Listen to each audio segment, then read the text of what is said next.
함께 하나님의 말씀을 암송하시겠습니다. 이사야 26장 3절 말씀. 주께서 심지가 견고한 자를 평강하고 평강하도록 지키시리니 이는 그가 주를 신뢰함이니이다. 이사야 26장 3절 말씀. 이사야 26장 3절 말씀. 주께서 심지가 견고한 자를 평강하고 평강하도록 지키시리니 이는 그가 주를 신뢰함이니이다. 이사야 26장 3절 말씀. 아멘. 사도행전 21장입니다. 우리는 그들과 작별하고 배를 타고 곧장 항해해서 고스에 도착하였다. 이튿날 로도에 들렀다가 거기서 바다라로 갔다. 우리는 페니키아로 가는 배를 만나서 그것을 타고 떠났다. 키프로스 섬이 시야에 나타났을 때에 우리는 그 섬을 왼쪽에 두고 시리아로 행선하여 두로에 닿았다. 그 배는 거기서 짐을 풀기로 되어 있었다. 우리는 두로에서 제자들을 찾아서 만나고 거기서 이레를 머물렀다. 그런데 그들은 성령의 지시를 받아서 바울에게 예루살렘에 올라가지 말라고 간곡히 말하였다.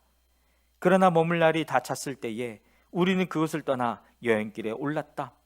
모든 제자가 그들의 아내와 아이들과 함께 우리를 성 밖에까지 배웅하였다.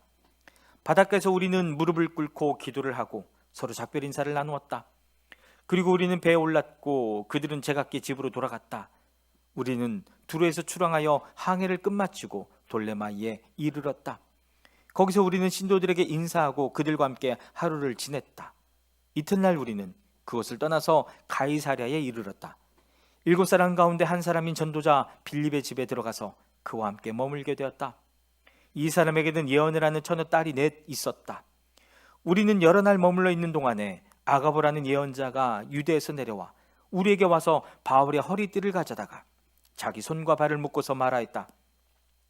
유대 사람이 예루살렘에서 이 허리띠 임자를 이와 같이 묶어서 이방 사람의 손에 넘겨줄 것이라고 성령이 말씀하십니다.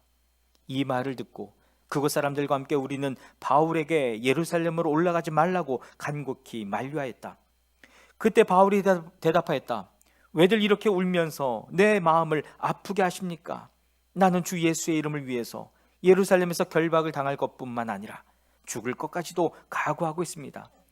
바울이 우리의 만류를 받아들이지 않으므로 우리는 주님의 뜻이 이루어지기를 빕니다 하고는 더 말하지 않았다.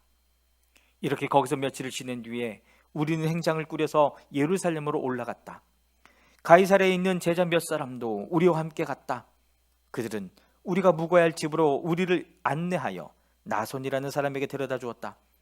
그는 키프로스 사람으로 오래전에 제자가 된 사람이었다. 우리가 예루살렘에 이르니 형제들이 우리를 반가이 맞아 주었다. 이튿날 바울은 우리와 함께 야고보를 찾아갔는데 장로들이 다 거기에 있었다.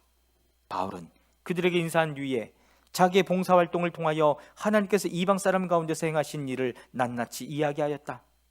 그들은 이 말을 듣고서 하나님께 영광을 돌리고 바울에게 말하였다. 형제여, 당신이 보는 대로 유대 사람 가운데는 믿는 사람이 수만 명이나 되는데 그들은 모두 율법의 열성적인 사람들입니다. 그런데 그들이 당신을 두고 하는 말을 소문으로 듣기로는 당신이 이방 사람 가운데서 사는 모든 유대 사람에게 할례도 주지 말고 유대 사람의 풍속도 지키지 말라고 하면서 모세를 배척하라고 가르친다는 것입니다. 그러니 어떻게 하면 좋겠습니까?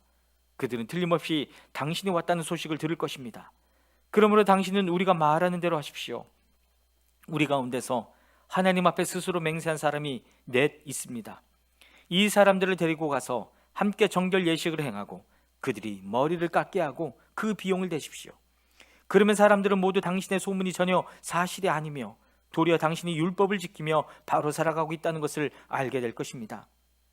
신도가 된 이방 사람들에게는 우상의 제물과 피와 목매어 죽인 것과 음행을 삼가야 한다는 것을 우리가 결정해서 써보냈습니다. 그래서 바울은 그 다음날 그 네 사람을 데리고 가서 함께 정결 예식을 한 뒤에 성전으로 들어갔다. 그리고 정결 기한이 차는 날짜와 각 사람을 위해서 예물을 바칠 날짜를 신고하였다. 그 이래가 거의 끝나갈 무렵에 아시아에서 온 유대 사람들이 성전에서 바울을 보고 군중을 충동해서 바울을 붙잡아 놓고 소리쳤다. 이스라엘 동포 여러분, 합세하여 주십시오. 이 자는 어디에서나 우리 민족과 율법과 이곳을 거슬러서 사람을 가르칩니다. 더욱 이 자는 그리스 사람들을 성전에 데리고 들어와서 이 거룩한 곳을 더럽혀 놓았습니다. 이는 그들이 에베소 사람 드로비모가 바울과 함께 성내에 있는 것을 전해 보았으므로 바울이 그를 성전에 데리고 들어왔으리라고 생각하였기 때문이다. 그래서 온 도시가 소란해지고 백성들이 몰려들어서 바울을 잡아 성전 바깥으로 끌어내니 성전문이 곧 닫혔다. 그들이 바울을 죽이려고 할 때에 온 예루살렘이 소유에 휘말려 있다는 보고가 천부장에게 올라갔다. 그는 곧 병사들과 백부장들을 거느리고 그 사람들에게도 달려갔다. 그들은 천부장과 군인들을 보고 바울을 때리는 것을 멈추었다. 천부장이 가까이 가서 바울을 체포하였다. 그리고 그는 부하들에게 쇠사슬 둘로 바울을 결박하라고 명령하고 그가 어떤 사람이며 또 무슨 일을 하였는지를 물었다. 그러나 무리 가운데서 사람들이 저마다 다른 소리를 질렀다. 천부장은 소란 때문에 사건의 진상을 알 수 없었으므로 바울을 병영 안으로 끌고 가라고 명령하였다. 바울이 층계에 이르렀을 때에는 군중이 하도 난폭하게 굴었기 때문에 군인들이 그를 둘러매고 가야 하였다. 큰 무리가 따라오면서 그 자를 없애버려라 하고 외쳤다. 바울이 병영 안으로 끌려 들어갈 즈음에 그는 천부장에게 한 말씀 드려도 됩니까? 하고 물었다. 천부장이 당신은 그리스 말을 할 줄 아오. 그러면 당신은 얼마 전에 폭동을 일으키고 4,000명의 자객을 이끌고 광야로 나간 그 이집트 사람이 아니오 하고 반문하였다. 바울이 대답하였다. 나는 길리기아의 다소 출신의 유대 사람으로 그 유명한 도시의 시민입니다. 저 사람들에게 내가 한마디 말을 하게 허락해 주십시오. 천부장이 허락하니 바울은 층계에 서서 무리에게 손을 흔들어 조용하게 하였다. 잠잠해지자 바울은 히브리 말로 연설을 하였다. 사도행전 22장입니다. 동포 여러분, 내가 이제 여러분에게 드리는 해명을 잘 들어주시기 바랍니다. 군중들은 바울이 히브리 말로 연설하는 것을 듣고 더욱더 조용해졌다. 바울은 말을 이었다. 나는 유대 사람입니다. 나는 길리기아의 다소에서 태어나서 이 도시 예루살렘에서 자랐고 가말리엘 선생의 문화에서 우리 조상의 율법의 엄격한 방식을 따라 교육을 받았습니다. 그래서 나는 오늘날 여러분 모두가 그러하신 것과 같이 하나님께 열성적인 사람이었습니다. 나는 이 도를 따르는 사람들을 박해해서 죽이기까지 하였고 남자든 여자든 가리지 않고 묶어서 감옥에 넣었습니다. 내 말이 사실임을 대제사장과 모든 장로가 증언하실 것입니다. 나는 그들에게서 다마스쿠스에 있는 동포들에게 보내는 공문을 받아서 다마스쿠스로 가는 길을 떠났습니다. 나는 거기에 있는 신도들까지 잡아서 예루살렘으로 끌어다가 처벌을 받게 하려고 했던 것입니다. 가다가 정오 때쯤에 다마스쿠스 가까이에 이르렀는데 갑자기 하늘로부터 큰 빛이 나를 둘러 비추었습니다. 나는 땅바닥에 엎어졌는데 사울아, 사울아, 내가 어찌하여 나를 핍박하느냐 하는 소리가 들려왔습니다. 그래서 내가 주님 누구십니까? 하고 물었더니 그는 나에게 대답하시기를 나는 내가 핍박하는 나사렛 예수이다 하셨습니다. 나와 함께 있는 사람들은 그 빛은 보았으나 내게 말씀하시는 분의 음성은 듣지 못하였습니다. 그때 내가 주님 어떻게 하라 하십니까? 하고 말하였더니 주님께서 내게 말씀하셨습니다. 일어나서 다마스쿠스로 가거라. 거기는 내가 해야 할 모든 일을 누가 말해줄 것이다.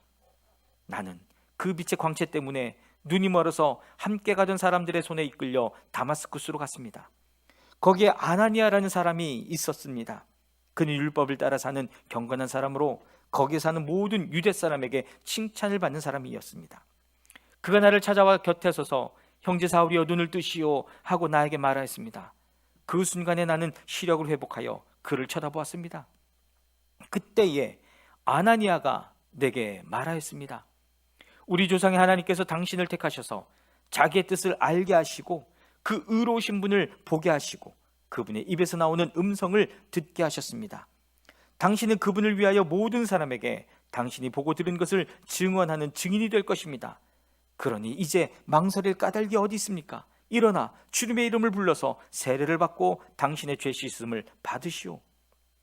그 뒤에 내가 예루살렘으로 돌아와서 성전에서 기도하는 가운데 황홀경에 빠져 주님이 내게 말씀하시는 것을 보았습니다.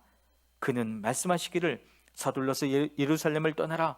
예루살렘 사람들이 나에 관한 내 증언을 받아들이지 않을 것이기 때문이다 하셨습니다. 그래서 내가 말했습니다. 주님, 내가 주님을 믿는 사람들을 가는 곳마다 회당에서 잡아가두고 때리고 하던 사실을 사람들이 잘 알고 있습니다.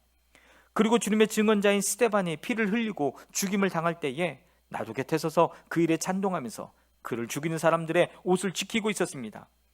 그때 주님께서 말씀하시기를 가라, 내가 너를 멀리 이방 사람들에게로 보내겠다 하셨습니다. 사람들이 바울의 말을 여기까지 듣고 있다가 이런 자는 없애버려라, 살려두면 안 된다 하고 소리를 질렀다. 그리고 그들은 고함을 치며 옷을 벗어던지며 공중에 먼지를 날렸다. 그때 천부장이 바울을 병영 안으로 끌어들이라고 명령하였다. 그리고 그는 유대 사람들이 바울에게 이렇게 소리를 지르는 이유를 알아내려고 바울을 채찍질하면서 캐물어 보라고 하였다. 그들이 채찍질을 하려고 바울을 눕혔을 때에 바울은 거기에 서 있는 백부장에게 로마 시민을 유죄 판결도 내리지 않고 매질하는 법이 어디에 있소? 하고 말하였다. 백부장이 이 말을 듣고 천부장에게로 가서 어떻게 하시렵니까? 이 사람은 로마 시민입니다 하고 알렸다. 그래서 천부장이 바울에게로 와서 내게 말하시오, 당신이 로마 시민이오? 하고 물었다. 바울이 그렇다고 대답하니 천부장은 나는 돈을 많이 들여서 이 시민권을 얻었소 하고 말하였다. 바울은 나는 나면서부터입니다 하고 말하였다. 그러자 바울을 신문하려고 하던 사람들이 곧 물러갔다. 천부장도 바울이 로마 시민이라는 사실을 알고는 그를 결박해 놓은 일로 두려워하였다. 이튿날 천부장은 무슨 일로 유대 사람이 바울을 고소하는지 그 진상을 알아보려고 하였다. 그래서 그는 바울의 결박을 풀어주고 명령을 내려서 대제사장들과 온 의회를 모이게 하였다. 그리고 그는 바울을 데리고 내려가서 그들 앞에 세웠다. 사도행전 23장입니다. 바울이 의회원들을 주목하고 말하였다. 동포 여러분, 나는 이날까지 하나님 앞에서 오로지 바른 양심을 가지고 살아왔습니다. 이 말을 듣고 대제사장 아나니아가 곁에 서 있는 사람들에게 바울의 입을 치라고 명령하였다. 그러자 바울이 그에게 말하였다. 회칠한 벽이여, 하나님께서 당신을 치실 것이요, 당신이 율법대로 나를 재판한다고 거기에 앉아 있으면서 도리어 율법을 거슬러서 나를 치라고 명령하시오. 곁에 서 있는 사람들이 말하였다. 그대가 하나님의 대제사장을 모욕하오. 바울이 말하였다. 동포 여러분, 나는 그가 대제사장인 줄 몰랐소. 성경에 기록하기를 너의 백성의 지도자를 욕하지 말아라 하셨소. 그런데 바울이 그들의 한 부분은 사두개파 사람이요, 한 부분은 바리새파 사람인 것을 알고서 의회에서 큰 소리로 말하였다. 동포 여러분, 나는 바리새파 사람이요, 바리새파 사람의 아들입니다. 나는 지금 죽은 사람들이 부활할 것이라는 소망 때문에 재판을 받고 있습니다. 바울이 이렇게 말하니 바리새파 사람과 사두개파 사람 사이에 다툼이 생겨서 회중이 나뉘었다. 사두개파 사람은 부활도 천사도 영도 없다고 하는데 바리새파 사람은 그것을 다 인정하기 때문이다. 그래서 큰 소동이 일어났다. 바리새파 사람 편에서 율법학자 몇 사람이 일어나서 바울 편을 들어서 말하였다. 우리는 이 사람에게서 조금도 잘못을 찾을 수 없습니다. 만일 영이나 천사가 그에게 말하여 주었으면 어찌하겠습니까? 싸움이 커지니 천부장은 바울이 그들에게 찢길까 염려하여 군인더러 내려가서 바울을 그들 가운데서 빼내어 병영 안으로 데려가라고 명령하였다. 그날 밤에 주님께서 바울 곁에 서서 말씀하셨다. 용기를 내어라. 내가 예루살렘에서 나의 일을 증언한 것과 같이 로마에서도 증언하여야 한다. 날이 새니 유대 사람들이 모의하여 바울을 죽이기 전에는 먹지도 마시지도 않겠다고 맹세하였다. 이 모의에 가담한 사람은 40명이 넘었다. 그들이 대제사장들과 장로들에게로 가서 말하였다. 우리는 바울을 죽이기 전에는 아무것도 입에 대지 않기로 굳게 맹세하였습니다. 그러니 이제 여러분은 의회와 짜고서 바울에 관한 일을 좀 더 정확하게 알아보려는 척하면서 천부장에게 청원하여 바울을 여러분 앞에 끌어내어 오게 하십시오. 우리는 그가 이곳에 이르기 전에 그를 죽여버릴 준비를 다 해놓았습니다. 그런데 바울의 누이의 아들이 이 음모를 듣고 서둘러 가서 병영으로 들어가 바울에게 그 사실을 일러주었다. 그래서 바울은 백부장 가운데 한 사람을 불러놓고 말하였다. 이 청년을 천부장에게 인도해 주십시오. 그에게 전할 말이 있습니다. 백부장이 그를 데리고 천부장에게로 가서 말하였다. 죄수 바울이 나를 불러서 이 청년이 대장님께 드릴 말씀이 있다고 하면서 데려다 달라고 부탁해서 데려왔습니다. 천부장이 청년의 손을 잡고 아무도 없는 데로 데리고 가서 물어보았다. 내게 전할 말이 무엇이냐? 그가 대답하였다. 유대 사람들이 바울에 관해서 좀 더 정확하게 캐물어 보려는 척하면서 내일 그를 의회로 끌어내어 오게 해달라고 대장님께 청하기로 뜻을 모았습니다. 그러니 대장님은 그들의 말에 넘어가지 마십시오. 바울을 죽이기 전에는 먹지도 마시지도 않겠다고 맹세한 사람이 40명 남짓 매복하여 바울을 기다리고 있습니다. 그들은 지금 준비를 다 하고 대장님에게서 승낙이 내리기만을 기다리고 있습니다. 천부장은 그 청년에게 이 정보를 내게 제공하였다는 말을 아무에게도 하지 말아라 하고 당부한 뒤에 그를 돌려보냈다. 천부장이 백부장 2사람을 불러서 명령하였다. 오늘 밤 9시에 가이사랴로 출발할 수 있도록 보병 200명과 기병 70명과 창병 200명을 준비하여라. 또 바울을 벨릭스 총독에게로 무사히 소송할 수 있도록 그를 태울 짐승도 마련하여라. 그리고 천부장은 이렇게 편지를 썼다. 글라우디오 루시아는 삼가 총독 벨릭스 가깝게 문안드립니다. 이 사람은 유대 사람들에게 붙잡혀서 죽임을 당할 뻔하였습니다. 그런데 나는 그가 로마 시민인 것을 알고 군대를 거느리고 가서 그를 구해냈습니다. 유대 사람들이 무슨 일로 그를 고소하는지를 알아보려고 나는 그들의 의회로 그를 데리고 갔습니다. 나는 그가 유대 사람의 율법 문제로 고소를 당하였을 뿐이며 사형을 당하거나 갇힐 만한 아무런 죄가 없다는 것을 알았습니다. 그런데 이 사람을 해하려고 하는 음모가 있다는 정보를 듣고서 나는 당장에 그를 총독님께로 보내는 바입니다. 그리고 그를 고발하는 사람들에게도 그에 대한 일을 각하 앞에 제소하라고 지시하여 두었습니다. 군인들은 명령을 받은 대로 바울을 넘겨받아서 밤에 안디바드리로 데려갔다. 그리고 이튿날 기병들에게 그를 호송하게 맡기고 그들은 병영으로 돌아왔다. 기병들이 가이사랴에 이르러서 그 편지를 총독에게 전달하고 바울도 그 앞에 데려다가 세웠다. 총독은 그 편지를 읽고 나서 바울에게 어느 지방 출신인가를 물어보았다. 총독은 바울이 길리기아 출신인 것을 알고 그들을 고소하는 사람들이 도착하면 그대 말을 들어보겠네 하고 말한 뒤에 그를 헤롯궁에 가두고 지키라고 명령하였다. 아멘.